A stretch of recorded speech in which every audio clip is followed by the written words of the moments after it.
We started in the gardens of the governor's palace in Colonial Williamsburg. What glories await us through yon wicket gate. Ooh, so pretty. Look at this.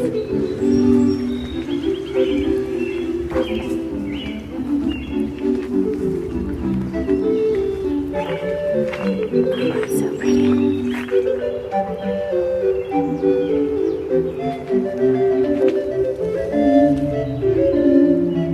You do all the gardening here the old-fashioned way. They do it by hand.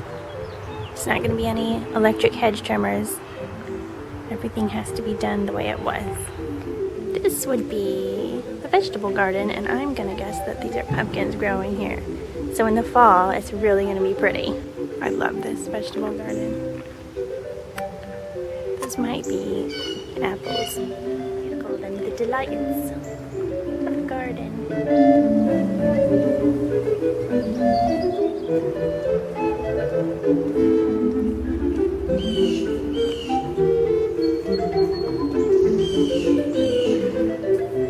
All the gardens in Colonial Williamsburg have plants that are historically accurate, by the way.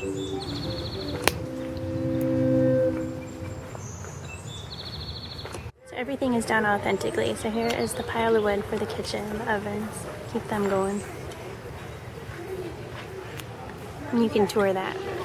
This is apparently the smokehouse, and they actually do use it still.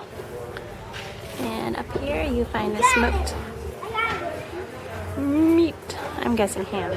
And we went for a tour inside of the palace.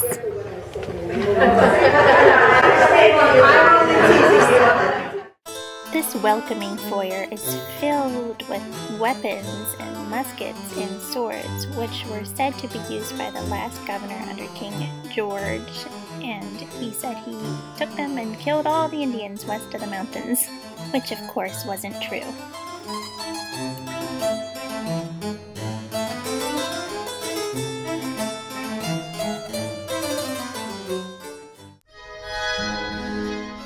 And here we see the grand ballroom in the palace with portraits of King George and Queen Charlotte.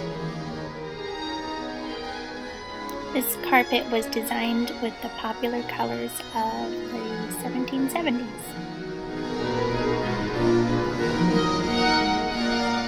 Then we ended our tour through the back door.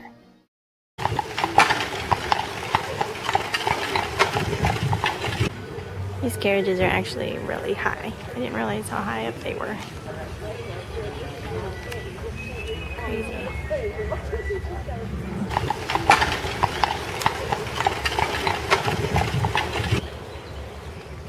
They recreated everything to be as completely as authentic as possible.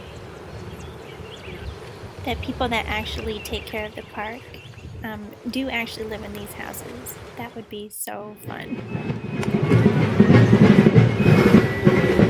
This tree is so big it like touches the ground.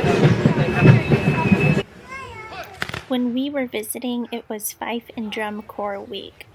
So they had a lot of soldiers come and demonstrate how they used to do the drills during the Revolutionary War, and also before that, and even they had Civil War drills. It was really cool to see. They explained how they would use the beats of the drum for orders to fire, because during the war the noises would be so loud they could not hear their commanders. So that's why they used the drums.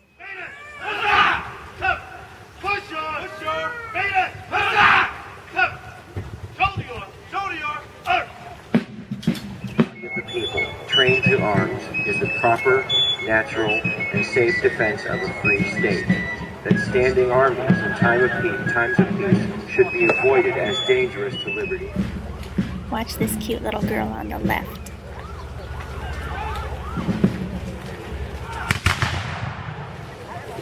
Posey's Virginia Battalion also appears in blue coat with red facings and white small arms.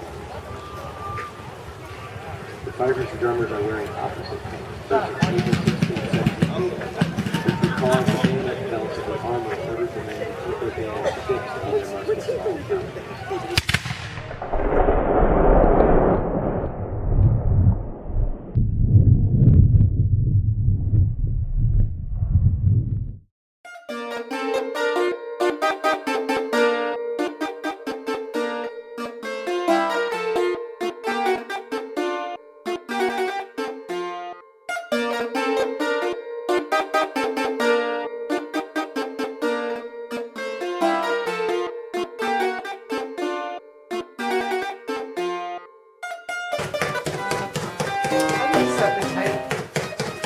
We use our fingers. We first put the letters in the cases.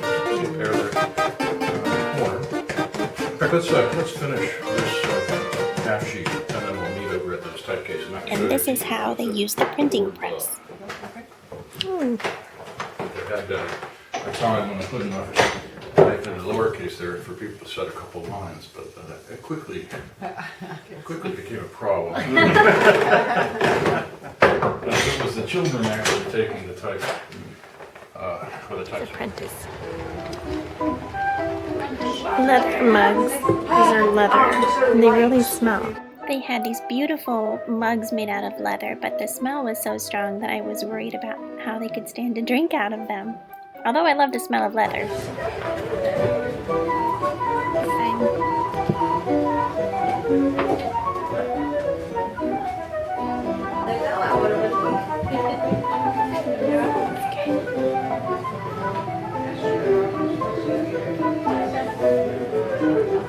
Smells amazing.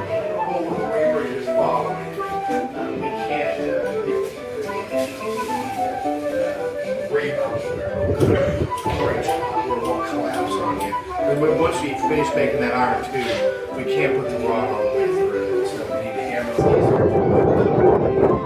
and try to take off the file. Shake the barrel leaves out, and the machine here is used for life.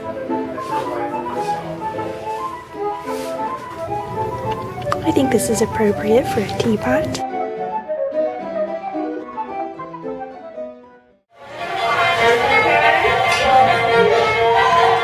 She's like, no. Wow. If you want some more upbeat excitement and fun in restaurants and shopping, you come to the square, Merchant Square. Pretty music, lots of people, shopping, pretty. It's very fun. Gummy Bear, it's called Yummy Berry. This building is the DeWitt Hospital of 1773. So, my nursing background, surgical background, this ought to be interesting. This was the first hospital in America dedicated for the mentally ill.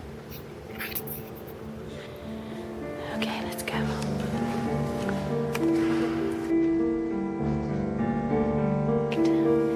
This is what a ward looked like in the 1770s.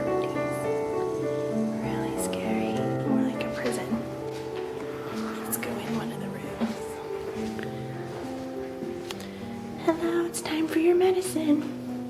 Person chained to the wall. Very sad. There's a pot. And I'm sure like the floors was covered with straw.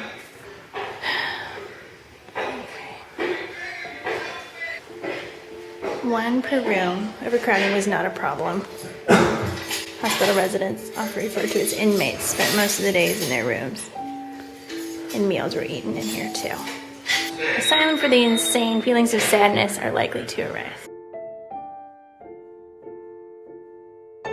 Well, go in here and look at some of the, wow, isn't this very sad? Restraints for wristbands and mittens.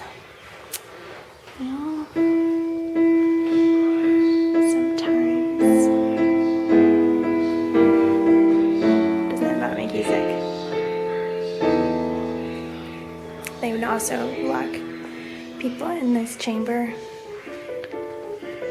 Learned about that. How far we have come. It's really interesting that about this time period, King George III of England was suffering from terrible mental illness, and I actually did a paper on this, but they would put him in a chair just like this when he was having fits to try to cure him. Cupping. They did the best they could, I guess. Awesome. And that's it for today's tour. Ooh, we already have a fight going on. He's very upset. That would be the governor. And this. We're just about to storm the palace. He says we're allowed to do it too, but I'm not really in the mood to storm a palace today. Here they go. Are they storming it?